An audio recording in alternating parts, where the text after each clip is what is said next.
So Alabama's not winning an argument over Michigan, even if they were to lose to Purdue. So that brings up TCU. Because everyone's saying like, well, if TCU and USC lose, maybe Bama's got a path. Really? Really? Because I actually don't view it that way. First and foremost, let's at least evaluate with clear eyes that TCU already has 12 wins. Bama can't get more than 10. That's 2 whole wins more than what Bama has in the exact same amount of games up to this point. So, like, that in and of itself really should do it. But then you can even go to the resume, and TCU still has what I would consider to be a much better resume than Alabama. If you really look at it, TCU has a win over Kansas State. In this scenario, they would also have a loss against Kansas State, which means Kansas State would probably move up at least a spot or maybe a couple of spots in the college football playoff rankings, which means that at that point, Kansas State is inside the top 10, right now number 10, but inside the top 10.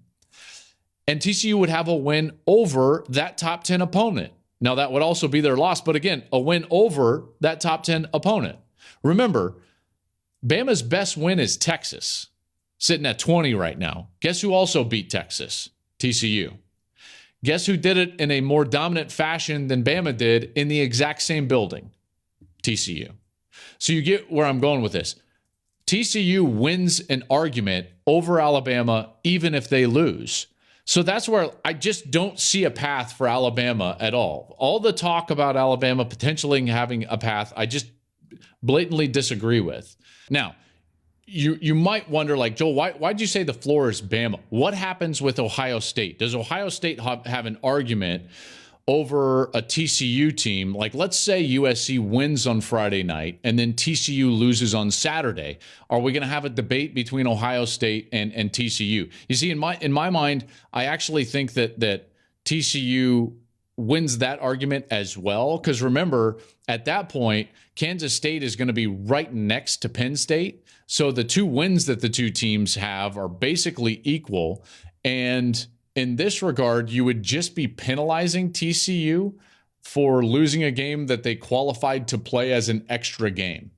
You see, you don't have that scenario with USC because they already lost in the regular season. So you can really compare that loss like to Utah, the highest ranked team that they played.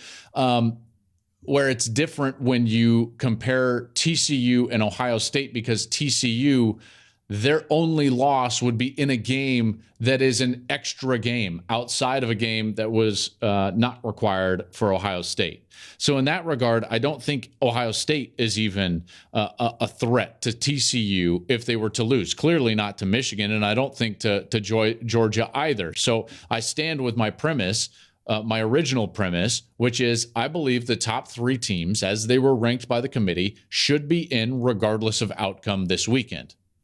That brings up the argument between 4 and 5. USC and Ohio State.